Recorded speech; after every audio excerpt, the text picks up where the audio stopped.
Amis du jour, chalutations. Pour les petits nouveaux, moi c'est Sekhmet et je vous souhaite la bienvenue dans mon podcast littéraire.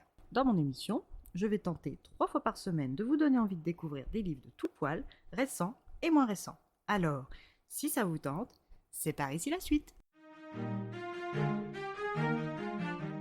Aujourd'hui, je vais vous présenter Il nous restera ça de Virginie Grimaldi, publié aux éditions Le Livre de Poche. Dans ce roman, nous allons rencontrer Jeanne Perrin, 74 ans. Cette ancienne première d'atelier chez Dior est à la retraite depuis plusieurs années avec son mari Pierre, ancien professeur d'anglais. Tous les deux vivent ensemble depuis 50 ans, quand le matin de leur départ en vacances, Pierre s'effondre sur le trottoir, sa baguette de pain sous le bras. Jeanne, qui est restée dans leur appartement du 3e étage, perçoit l'agitation en bas et quand elle voit une silhouette au sol, elle dégringole les 3 séries d'escaliers pieds nus et court rejoindre Pierre, toujours inconscient. Le jeune homme qui est au-dessus de lui pratique activement un massage cardiaque pendant qu'une jeune femme lui dit avoir prévenu les secours. Pierre se réveille avant l'arrivée du SAMU, regarde sa chère Jeanne, lui avoue sa peur puis s'éteint définitivement. Jeanne, qui n'est plus rien sans Pierre, croit mourir. Elle le souhaite même un peu tant c'est douloureux, mais son corps refuse et vit. Tout son quotidien est chamboulé et en 3 mois, elle a détricoté bon nombre d'habitudes. Tous les pluriels étant devenus des singuliers, Jeanne lutte et perd le goût de tout, même celui de la mélancolie.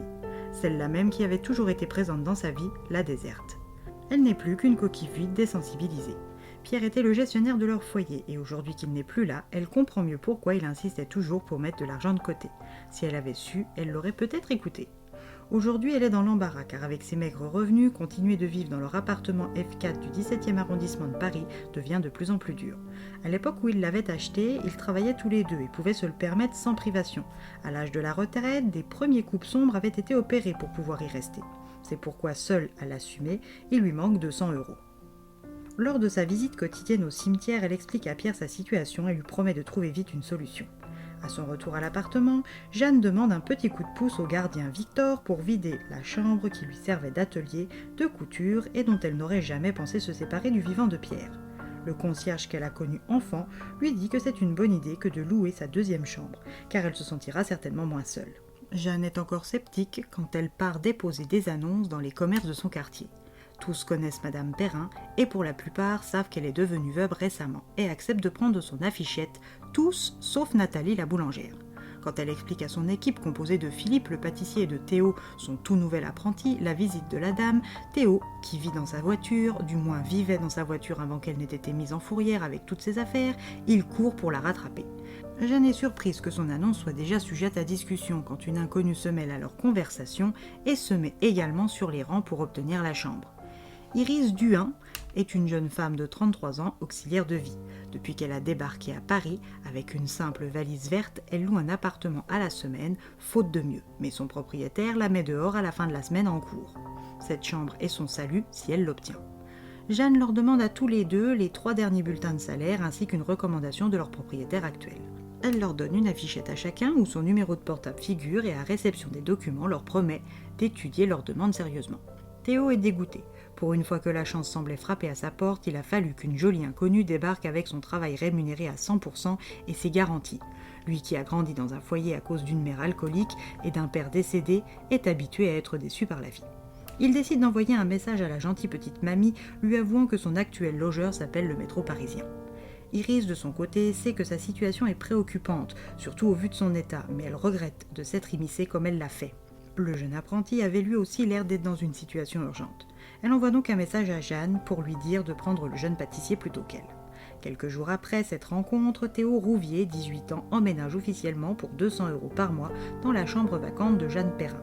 Il est ravi et ne boude pas son plaisir quand il voit à la porte Iris Duhain, elle aussi, s'installer dans la 2e chambre vacante de Jeanne. Réunis dans le salon en compagnie de Boudine, la teckel nain de Jeanne, les 3 nouveaux colocataires signent leur bail et établissent un règlement intérieur simple qui pourra bien évidemment évoluer avec le temps.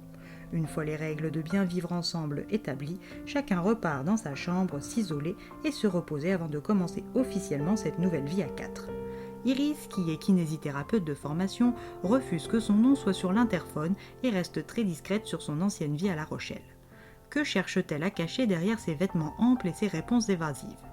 Théo est un jeune homme blessé par la vie qui cherche par tous les moyens à s'en sortir. Cette opportunité, il le sait, est sa chance. Alors la saisira-t-il ou son passé viendra-t-il encore tout gâcher ? Jeanne regrette son empressement à louer ses chambres, car avec ces 2 jeunes gens sous son toit, tout est dénaturé. Mais en même temps, elle ne pouvait pas les laisser sans toit. Alors qu'elle peine à payer son loyer. Elle le sait, d'où il est, Pierre approuve son choix. Mais s'y habituera-t-elle? Elle qui n'a partagé sa vie qu'avec sa sœur ou son mari. À vous de passer la porte de cet appartement au 3e étage pour le découvrir en même temps qu'eux.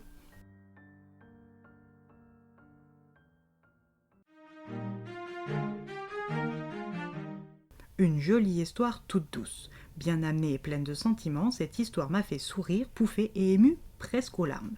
Le développement des personnages s'étire tout du long du roman et ne les rend que plus attachants. Un autre joli petit bonbon signé Virginie Grimaldi.